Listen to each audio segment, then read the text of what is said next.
Good morning, everybody. First thing to say is, at this time in the morning, this is not going to be a lecture by a professor on complexity science. I thought you'd be pleased. The agenda that I want to go through today essentially is illustrated here. First of all, to talk about some definitions. Stephen fought shy of putting up a definition yesterday morning of systems engineering. I'm not going to be so shy. And then I'm going to talk only a little bit about wicked problems to contrast the nature of some of the real-world issues we face compared with some of the ways we actually treat them. In the title of the talk there is the word synthesis, and I want to dwell on that for a moment because I think it's an important word for the future. And then I'm going to dwell for most of the lecture actually on some case studies, because there's nothing like having some of the abstraction that I'm going to talk about well grounded in real experience, and it is my personal real experience in some of the recent roles that you've just heard that I've held. Then I'm going to abstract again some conclusions and then some thoughts for provoking you into asking difficult questions which others will answer. First of all, a bit of history about engineering. Most people don't know that the word engineer comes from a Latin word meaning an ingenious person. And ingenuity is actually, when you look at what engineers achieve, a lot of it is through the exploitation of what ingenuity they might have. And the history of that is that Leonardo da Vinci was the first person to hold that title in Italy. Engineering then became an activity that was codified in France and professionalized in Britain. But interestingly enough, the linkage between engineering and policy in governance has always been quite weak. And I'm actually the first engineering policy professor in the UK. There are a few in the United States, there are a few around the world, but it's a very small club, I've discovered. And yet I will assert as I get towards the end that it's a rather important area for academic work and good practice. So I said I'd put up a definition. I'm going to use yours, the INCOSE definition. And the word that strikes me there is interdisciplinary and successful. There's no point doing it if it isn't successful, and if it isn't interdisciplinary, it's probably not addressing big systems. The other word that I'm going to touch on there is purposeful.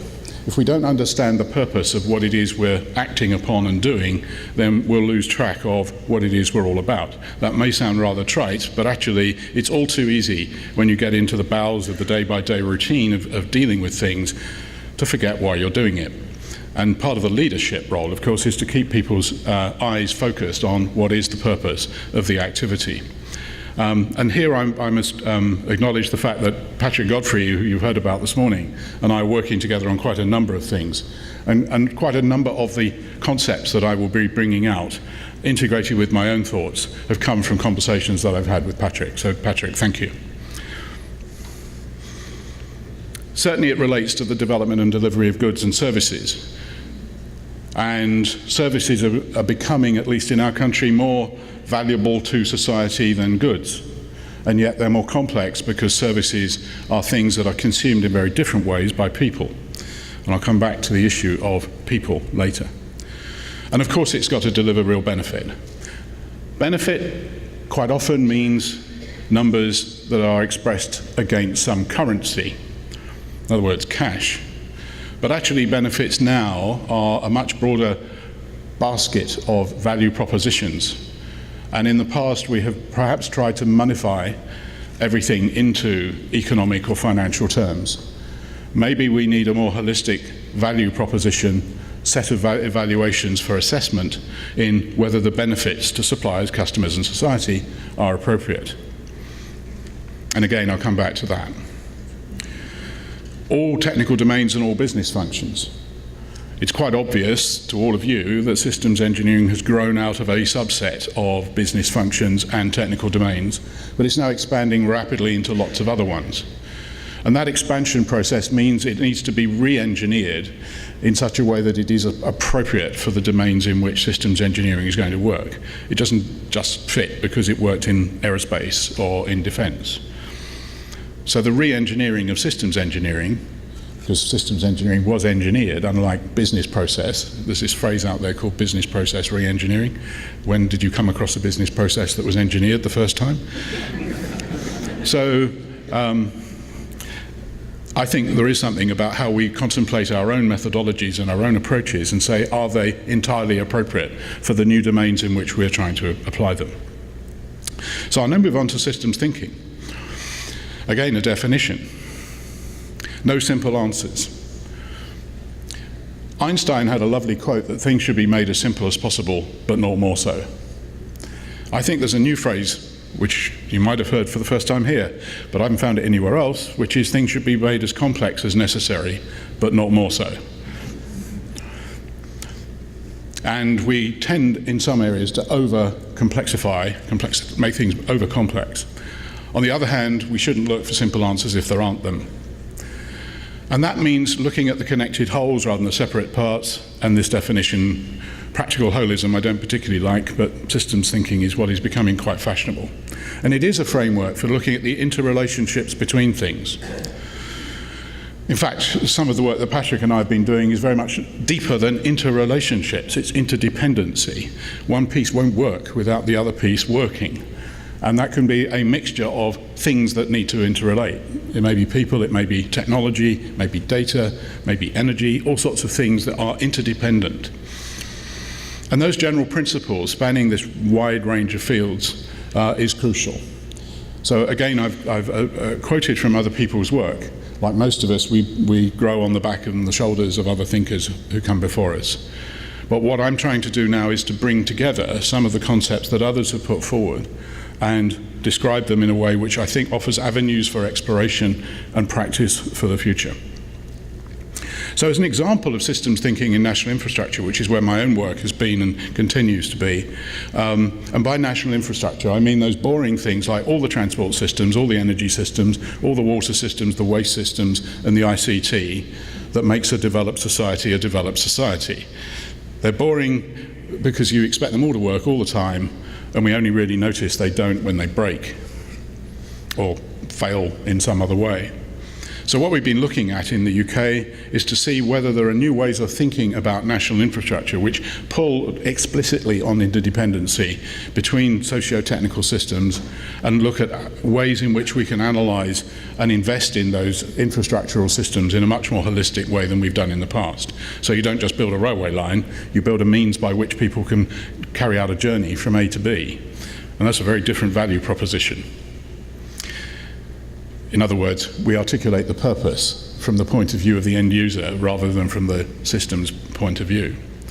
And therefore you see innovation at the interface between various components of national infrastructure, and you end up with a much more difficult problem of balancing costs, benefits, risks and uncertainties, which needs new tools. You also now need to understand, in a way that probably we didn't 100 years ago, these balancing factors of safety, behaviour, congestion, community impact, noise, air quality, pollution and carbon impact in a way that even 10 years ago you wouldn't have listed all of those. Now anyone investing in this sort of space or any sort of space has to balance all those factors, some of which are you can be analytic about, some you've got to make assessments which are less quantitative.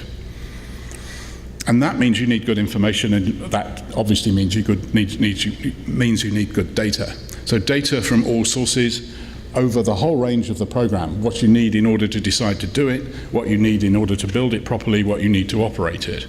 And actually, importantly, in one particular hairy case in the UK of nuclear decommissioning, what happened 50 years ago. Decommissioning is actually quite an important issue for certain areas of investment.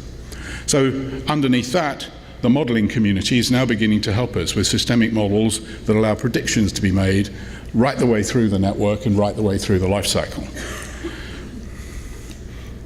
A little bit about complexity science. As I said, this was not going to be electron complexity science and isn't. And it's still open to debate what the word means. Patrick's university came up with this quote. I couldn't resist having a quote from Bristol University, where Patrick is a professor. And actually, the reason for that is complexity science has grown up in lots of different branches of science. And each has its own particular example of complex systems, and no one's actually found a way of synthesizing the various elements of complexity, although that is now beginning to start. So there is this phenomenon of complexity, emergent properties, instability, uncertainties, but it appears in a variety of systems. And the thesis is that there is a common scientific theory or approach underpinning it, and certainly there are some common mathematics.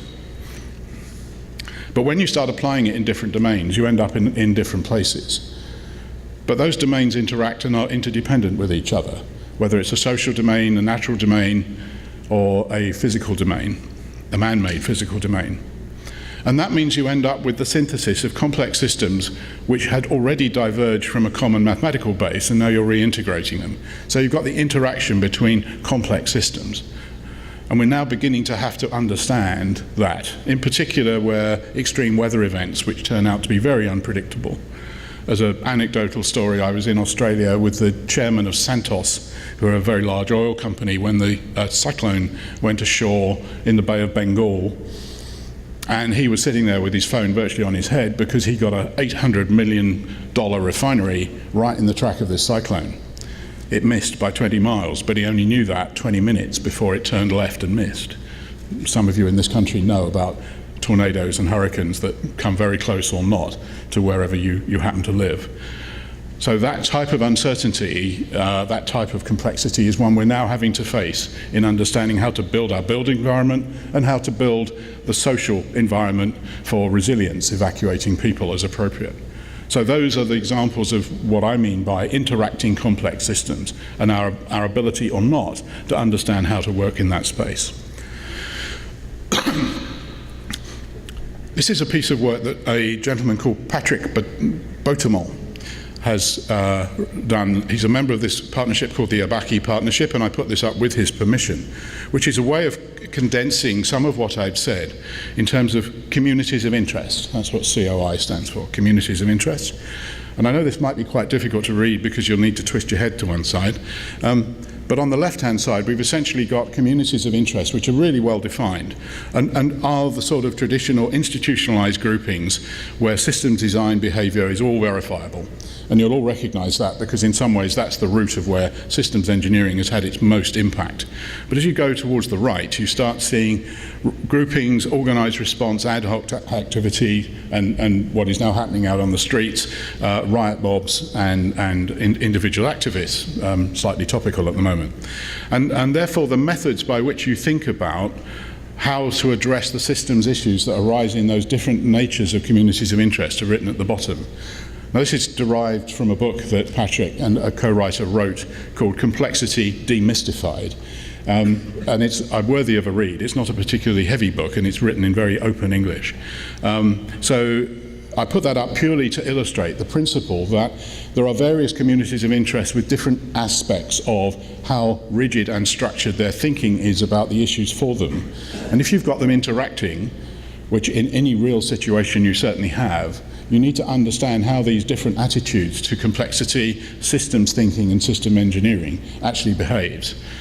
Of course, the trick is how do you categorize which one you're in? I'll dwell briefly now on wicked problems. One of the other things I've discovered over my period of working with big problems and big issues is that we try and make them into projects. We try and call them projects because then we can use this discipline called project management to manage them. And we know how to do project management, so it's the old adage, if it isn't a nail, I'll make it look like a nail because it's a hammer I've got.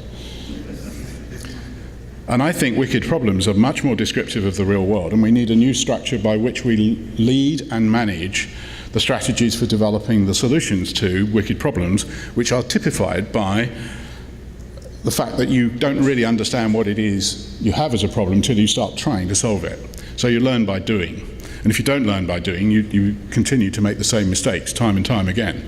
I'm sure that'll ring true with one or two people in the room. Wicked problems tend not to have a beginning and an end, unlike this thing we call a project, where we know when it starts and we know when it ends, because that's what the project management handbook said. Actually, the real world isn't like that. It doesn't have a clear start and it doesn't have a clear end, because we've always got the legacy and we've always got the things beyond what it is we thought we were stopping with. And there aren't right or wrong answers. Everything usually is a new one. We haven't done it before, because whatever it is, it's different from what we've done before, because what we've done before affects what we're doing now. And it therefore is a one-shot operation. And what's more, once we've started doing it, it's very difficult to find alternatives, because it does lock you into all the things you're already doing. So I'm not going to dwell any longer on this. There's a body of literature, both in professional practice and in the academic world, about wicked problems, but I would espouse the idea that it is something that gains a little more traction in the way in which, especially to the right-hand side of the diagram I put up earlier, where things are less well defined, methods by which wicked problem solutions are used as opposed to project management. I'm not throwing out project management, I'm sure you'll understand that. I'm just saying you need a toolkit which is fit for purpose. And then finally, before I come to my case studies, the issue of synthesis. The academic literature, and indeed a lot of professional practice, is dominated by the word analysis. In other words, we break it out into smaller and smaller components, and once we got it down small enough, it's tractable, and then we solve it. What we don't understand how to do is put it all back together, partly because synthesis is a harder word to say than analysis.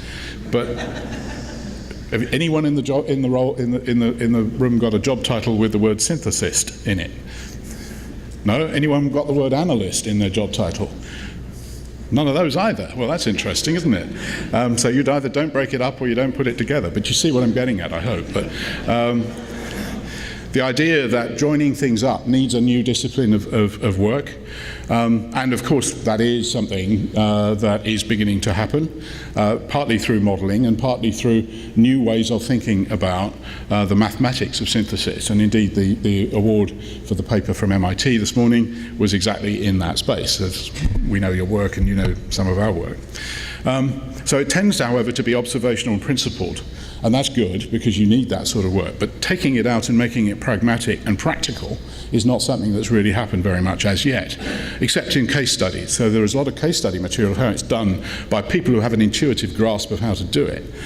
But that makes it much more difficult to teach. And that means you need experiential learning. And experiential learning embedded in the way in which you go about synthesizing large, complex issues is where I think a lot of the action will be, and it's where Patrick and I also are working. Partly to do them at scale and partly to do them reproducibly. So, my first case study. First case study was the modernisation of a railway line that goes north-south through London. And it's called Thameslink, and it was a modernisation programme that was going to cost £3.5 billion. I'll just throw up a map so that those of you who are unfamiliar with UK geography. On the left, with the spot in the bottom, sorry, let me just find my pointer. And this is where I'm going to point at both screens inadvertently. So there is London, and those on the, can you see that? Or do I need to do that as well? Yeah, there, it's London. So that's the pinch point.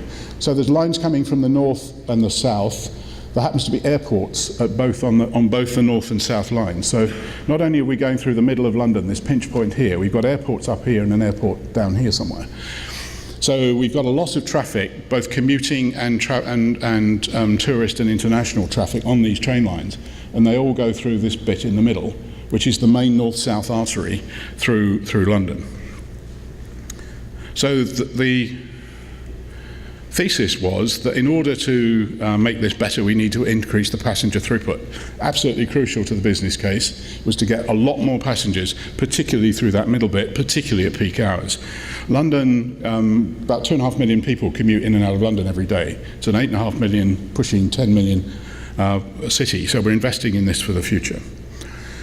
So what we immediately realised, I immediately realised, some of my colleagues who were in the programme didn't because they'd forgotten the purpose, was that the behaviour of people getting on and off the trains who paid the fares, which was critical to the revenue, and of course the revenue piece is the value proposition. That's the benefit in the cost-benefit equation. And that, unless you got enough passengers on and off the trains, you weren't going to make a viable business case.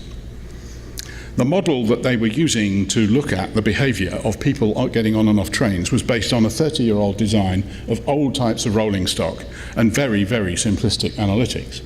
So when I looked at the numbers, my intuition told me they were wrong by at least an order of magnitude, if not more, and that's an order of magnitude in the revenue.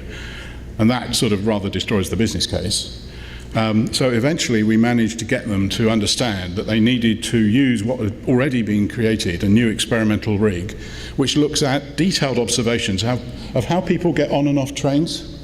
Now, that may sound a very simple thing from a systems engineering point of view to model, but actually it isn't. It's hugely difficult because you've got a very wide variety of people carrying things with children, with buggies, with luggage, infirm, elderly, just bloody minded. And so we never have that in the US, do we? We don't have people who travel like that. So the issue of how people got on and off trains was something we actually then did a whole raft of experiments on. And that transformed the way in which carriages, platforms, furniture and timetables were designed. And we got the whole thing back roughly in a place where it was usable. So the assertion is therefore that the trust in models without making an analysis of examination of the assumptions and listening to your own intuition is a very dangerous situation. And that is now having an impact on Crossrail and very large programs, the largest civil engineering project in Europe.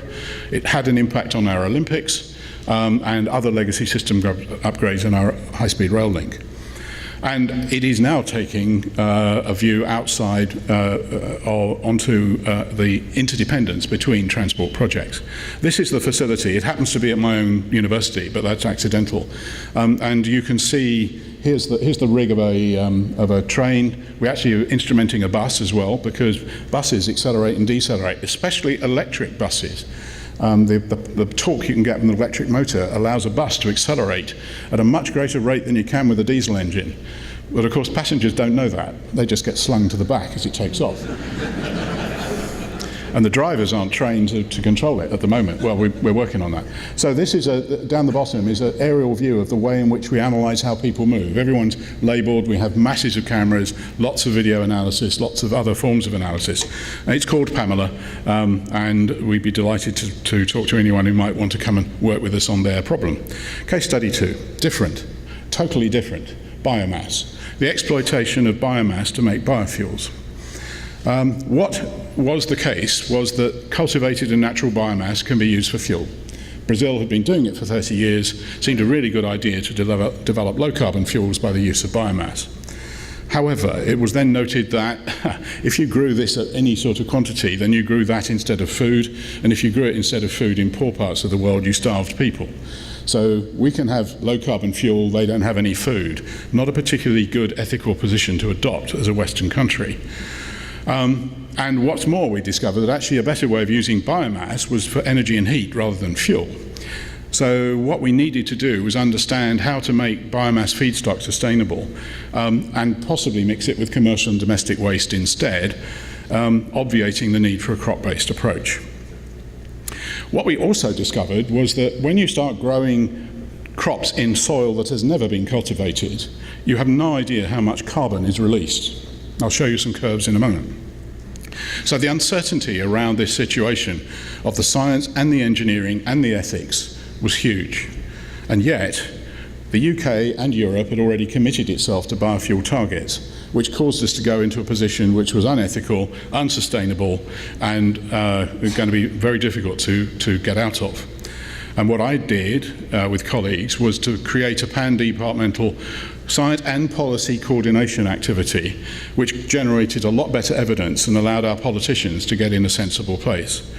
And it changed the UK policy, it changed the legal structures, but our politicians didn't lose political capital. And that's a very important issue, because without that, we would have been in a really difficult international situation. The other thing I'm pleased about this piece of work is it is the subject of an academic paper. I write academic papers, but this is the first time I've ever been the subject of one, because someone looked at the role that I and a colleague held in brokering this type of activity. And as a result, we're now in a much better position to enable national and international trust in sustainability of feedstock. It's interesting it goes in cycles. I've watched the press and this subject, which I'm not working on particularly at the moment, has just come back into visibility again. Just to put a little bit of flesh on it, this is the sort of life cycle of a biofuel process, and it's this stuff, it's the feedstock that is the issue. After that, it's fairly straightforward. It goes straight into relatively standard refining processes. But if you get that bit wrong, then you've really made life difficult. And I mentioned the issue of not knowing what the carbon emissions were. Here is the gram of carbon dioxide produced per megajoule of energy for different crops, and you'll see the coloured bars are the same crop but grown in different parts of the world. And at the bottom you can see diesel, gasoline and coal. to compare it with. And you can see, particularly here, where you've got sugarcane in Brazil and Mozambique, where if it's grown there, it is a lot better than than diesel or gasoline. But if you grow it in South Africa and Pakistan, where they haven't tilled the soil before, you release so much carbon that it's actually worse. And that's the sort of uncertainty that made the science, and hence the policy frameworks, completely unsustainable. Third case study, again very different. Volcanic ash and civil aviation. This was a volcano called Eyjafjallajökull.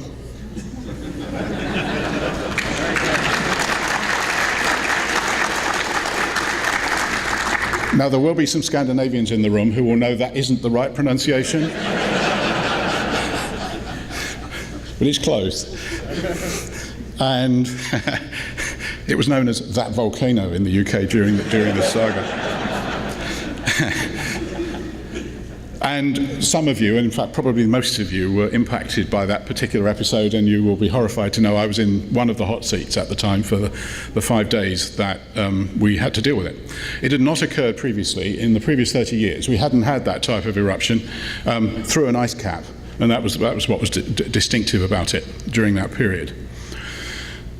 There was therefore, because it hadn't happened, there'd been no specific science or engineering investigations on that type of volcanic ash. And the regulation all around the world was, don't fly through ash you can see, which is pretty obvious, but actually what that said was all volcanoes that had erupted prior to that had produced such large density of high mass particles that you could see it very easily. And it had two effects. One, you could see very clearly where the edges were, and secondly, it fell to ground relatively near the volcano, so it wasn't too difficult to avoid. This stuff, unfortunately, not only was it very small particles that went through an ice cap, and because it exploded, it went up very high, the combination of prevailing winds, the fact that in the 30 years since the last volcano we had grown civil aviation in Europe by about a factor of 100, it was Easter vacation, and this ice cap eruption. That meant high altitude, persistent, very fine silicate ash, which you couldn't see. You could detect it with LiDAR, you could detect it with satellite observations, and with the right radar frequencies you could see it as well, but you couldn't see it with the naked eye.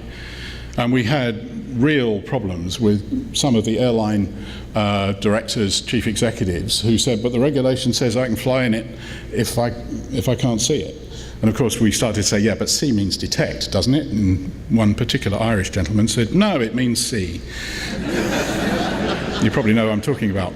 So we had 5 days of really frenetic activity with huge political pressure. We were costing Europe best part of £2.5 billion a day by closing airspace, just Europe, what we were doing to the rest of the world, of course, because aircraft couldn't get into Europe or out of Europe, to open that airspace immediately. But what we needed to know was two things, and this is one of the subtleties. Not only did we need to know the density, we needed to know the duration, because actually this is an accumulation problem. It's not just the actual density, it's how much ash you accumulate in your air intakes as it goes through the engine. And it took us 5 days with conference calls all around the world, 7 or 8 times a day, with hundreds of participants, everyone being incredibly disciplined, right from the systems engineering end of people who understood how jet engines work, to politicians and financiers and regulators and insurance brokers. You name it, everyone was sitting around with an interest in it. But the important message I want to leave with you is that we could do that because we had already made the investment in the science and engineering base in industry and academia right around the world so that we could immediately pull together the people to do it. We didn't know that was going to be the wicked problem we had to solve, but we did have the capacity and capability, and obviously because of the circumstances we had the will to actually make this problem fixable. That's the volcano before it erupted. That's the ice cap on top of it. That's what it looked like as it was going off. Well, after the worst of it, of course, because we couldn't get near it. And this, just in case you've never seen these sorts of maps, this shows the persistence of the ash cloud over Europe. Little old UK down here, Iceland up there, that's where it comes from. But it went all the way across into Russia, down across Europe, right the way across to the eastern seaboard. Why? Because it went up so high and then got stuck in circulating currents, and it stayed there for weeks. It slowly degraded in density, but we were monitoring it all the time to make it better. So, And it wasn't just the engines, it actually abrades the wings, it clogs up pitot tubes so that you don't get decent airspeed measurements, it abrades landing lights, it abrades antennae, really quite dangerous stuff. But what it does to an engine is deposit itself as glass in the back end of the engine after it's been heated and cooled, which transforms the nature of the engine efficiency dramatically, indeed in two ways. One is slow degradation, the other is due to clogging up of intakes, catastrophic failure. And we weren't going to go anywhere near having an engine fail on us, because obviously if one went, they all went on any given aircraft, because the dosage, as it were, would be pretty well the same across the whole aircraft. So again, it's an example of where we played in the systems engineering as described somewhat in this diagram, right the way through to the politics and the economics. And we used all the techniques that we had available, going back to that diagram of communities of interest, to play all those factors off against each other.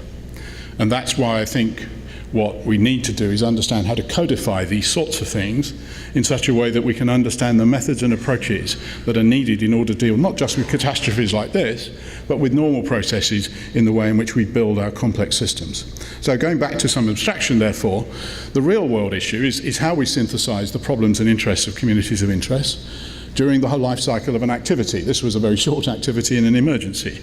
But if you've got a planned activity of some sort, then understanding what toolset to use at what stage is what I'm asserting is a necessary thing for systems engineers and other engineers and other people to understand how to do. But if you use the wrong one, then it's a recipe for failure. The real trick, therefore, is to understand what type of community of interest it is you're dealing with. Is it at the left-hand end or the right-hand end of the spectrum of possibilities? And therefore, the governance of that becomes an issue. Patrick very kindly invited me to a seminar, and this YouTube clip, which somehow you'll get hold of these slides, that YouTube clip is another half-hour lecture I gave on the governance of integration, which tries to unpick some of the issues that one might need. Obviously not time to do that now. But it also means we need new metrics for success, and they've got to be value-based because you can't quantify everything. So not only do we need new metrics for success, but we also need hybrid ways of mixing competition and collaboration, because it's not clear that competition, which delivers market efficiency, actually is the most efficient, most effective way of delivering effective outcomes when people are carrying different shapes and sizes of risks and benefits and opportunities. So somehow we need to rebalance the mixture of competition and collaboration in different phases as we go through the life cycle of an activity. So just to conclude, and then I'll give you some questions for provocation for questions. This, I think, is one of the big questions that we need to understand how to answer. I'm not saying I know how to answer this. This is, because I'm an academic, the sort of question we put to teams of academics to say, let's think about research proposals to understand how to do this. It's co-evolution of solutions to problems. It delivers mutual value-based benefits and, importantly, enables embedded learning so that as you go forward, you understand what you have learned from the benefits and mistakes that you have made, so that that can be passed on in teaching and that can be managed for the future. The second thing is actually we need concepts of governance. I've touched on that somewhat already just now. But without that, we will not deliver the synthesized world that works efficiently and effectively. We'll be continually doing and reinforcing our siloed behavior, which is probably inappropriate. And in order to do that, I think we need standards, good practice, and innovation that co-develop. We need how policy and practice learn from each other. One of the theses of the new department that was mentioned earlier, that I'm now heading up, which is only just starting, is how to impact policymakers with good systems and systems thinking, but it's also how policymakers can impact how systems thinkers communicate about what they know and don't know. So it's learn from each other, a discourse. That all forms of capital value that invested are valued. We tend to think of politicians over there and we'll deal with them later. And that's one of the things that you really make a big mistake. Political capital is a crucial investment in what we do, and they are part of the system. If they're not, they're part of the problem. They've really got to be part of the solution. So having that discourse early with politicians so that their political capital can be well placed at an appropriate level of risk and benefit for them is a very important part of the thinking that we're putting forward in our work. And that, as I said earlier, competitive and collaborative practices can coexist.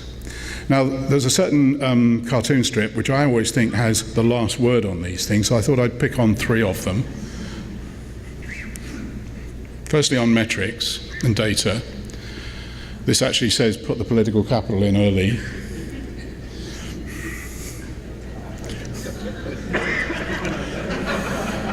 Right, well, I thought that one would ring a chord. I think you might like this one, my assertions about project management and planning.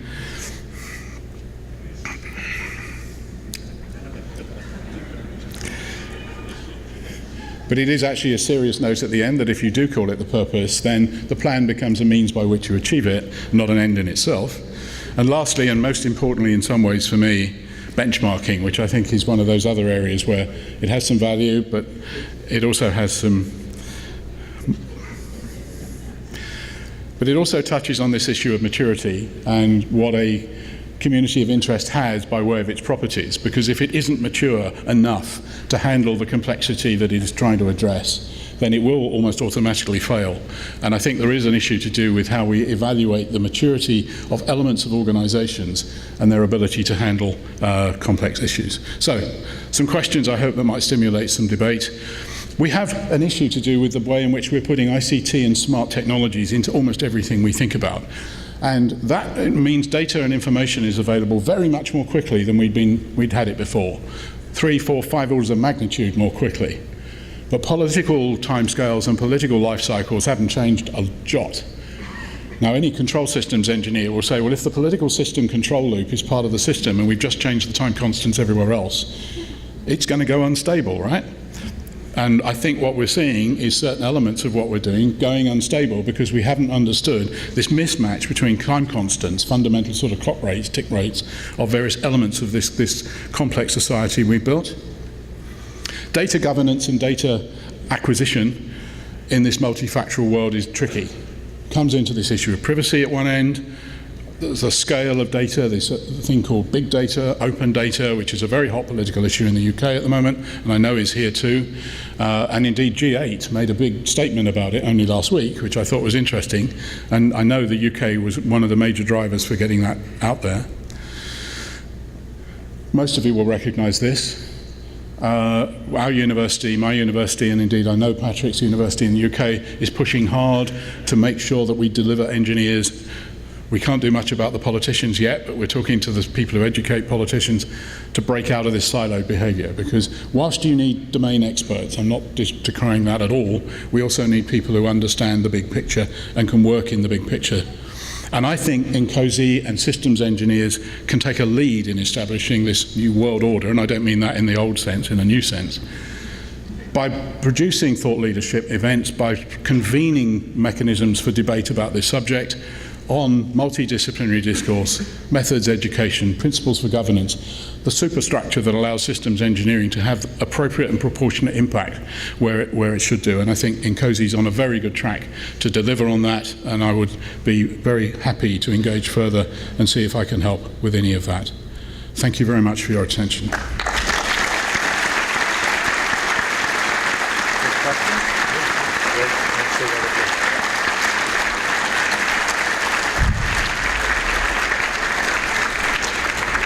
Thank you very much. Fascinating. We have time for questions. So we have microphones placed same place they were yesterday morning. If you want to ask Professor Collins a question, please step up and I'll take them. Please. Hi, I'm Charlotte. Is it on? Yes, it is. I'm Charlotte Papageorge from Orbital Sciences. And maybe I missed this, but in case study 2, you said you came up with the solutions so that you didn't starve the poor people. And you had the graph, but I didn't know what country and what fuel you decided to go with. It wasn't as simple as that, as you might have expected. What we put in place was an obligation on people who used feedstock in their biorefineries to say where it had come from and why the mechanisms by which they got it caused more food or more land to be used for food than they had displaced by growing the feedstock. And that was a legal obligation. So they couldn't just go and buy it from some part of the world, and it was Indonesia was the one that was the most topical. And to some extent still is, which is why it's just come back. The smoke that's pouring over Singapore and Malaysia has come from clearing forests in Indonesia, and there is an assertion that it's going to be growing palm oil for biofuel. So there wasn't one country and there wasn't one crop. What we put in place was a process to make sure the feedstock delivery processes were sustainable from wherever it came. And that obligation certainly caused a certain amount of tension in the companies who were doing biorefining, but they started to realize their brand value was going to be shot to pieces if what they were seen to be doing was starving poor people in developing countries, and they then complied pretty easily and quickly. Does that help? Yes, ma'am. I have a question about your case 3, basically that volcano. Oh, go on, try. No way.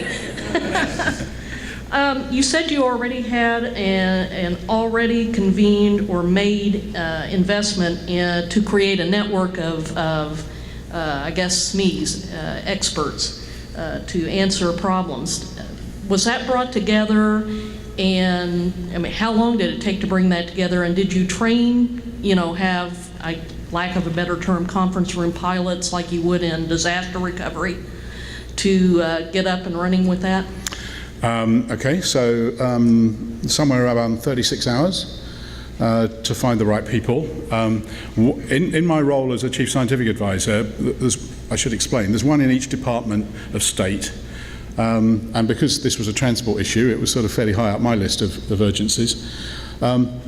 And my role was to make sure I knew where people were who had various domains of domains of expertise in the areas that were relevant. So I knew the chief engineer of Rolls-Royce, and when something went wrong like this, I could ring them up. I knew where the aerospace research work was done, happened to be at the university I used to be a professor at, Cranfield. So I knew the people there. I also knew where the atmospheric science research was being done, which universities funded it, who had the modelling. Now, other colleagues in other departments knew where the geologists were, the volcanologists were. So our network of CSAs could immediately multiply out to 10 or 20 domain experts. And once we pulled all them together, and everyone knew this was urgent and necessary, and then absolutely brilliantly, we discovered a young lady who was working in our British Geological Survey who had done a PhD thesis on that volcano. So she knew it intimately, if you can know a volcano intimately. And so she was brilliant because she knew everything about the type of minerals that were in it, the geology, what the likely makeup of the particles were going to be, and what that would do to the aero engine. So within 36 hours. Now that said, there is an established process for emergency management in the UK government. So the process was already there. What we needed to populate it with was SMEs, SMEs as you call them, subject matter experts, with the leadership of, actually in this case, the government chief scientific advisor. And we met daily, and in 5 days did the science bit, and that was called a scientific advisory group. There was another group that was run by the Civil Aviation Authority, which was the regulator for safe aviation, that was working globally to establish what the airlines and aircraft manufacturers and engine manufacturers all over the world thought was an acceptable strategy for developing a safety case for flying in this stuff. So there was another layer of regulatory stuff going on, and that is a well-oiled process as well for different reasons, not because of volcanoes, but because there are emergencies in aviation at all times, and they need to be able to put that together fast. So there were two sets of processes that could be switched on very quickly and populated with domain experts very quickly as well. And that has now become much better institutionalized, unfortunately, because we don't like these sorts of things, for almost anything that happens. Yes, sir. Mike Henshaw from the UK. I want to talk about the same case study and just ask you a question about that as well, actually. What you've described is the process, the scientific and engineering process that you went through to get answers. And you've described some of the interactions with the airline directors and that sort of thing. Yeah.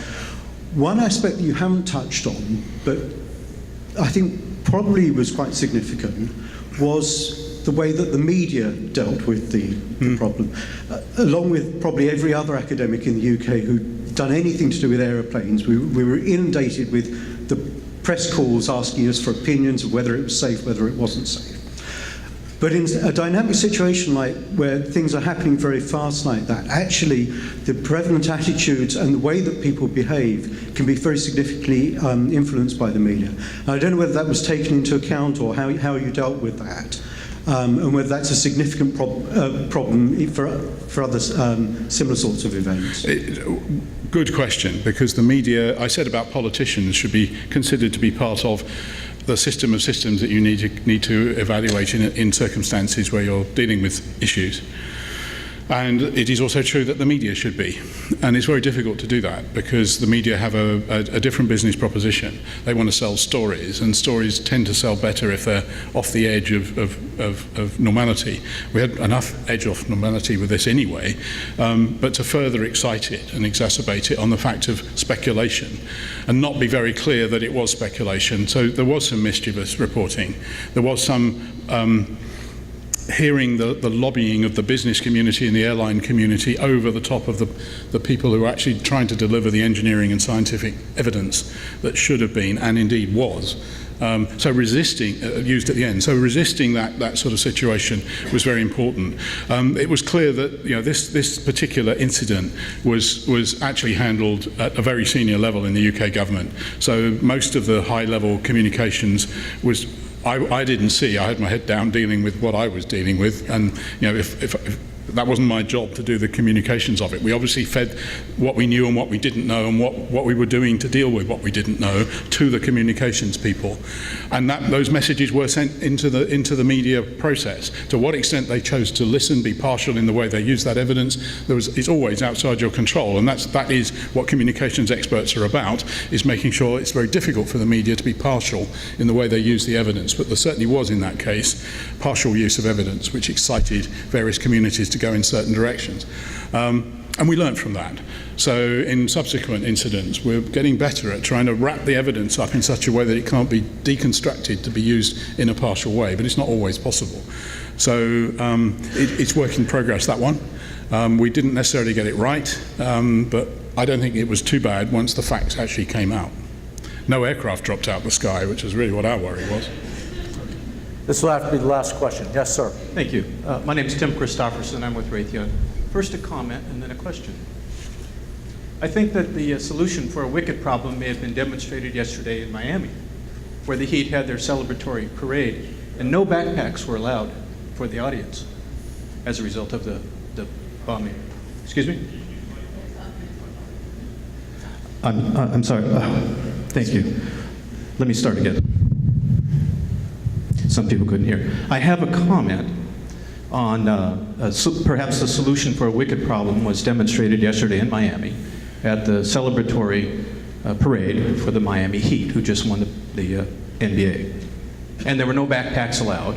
Does that jive with you for a solution to a one-off kind of problem? Because obviously what they would want to do as a response to the bombing in London, that is in Boston, excuse me.